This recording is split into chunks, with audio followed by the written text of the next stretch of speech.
বিয়ের গাড়ি থেকে চাঁদা নেওয়ার জন্য হিজড়াদের পরিস্থিতি দেখেন।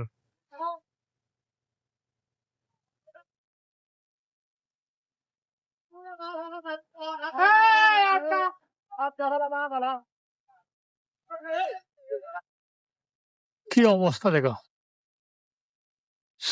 চাঁদা নেওয়ার জন্য।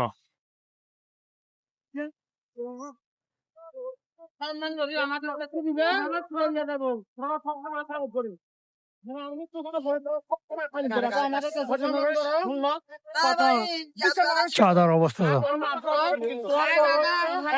কি রাস্তা জামা দিছো না?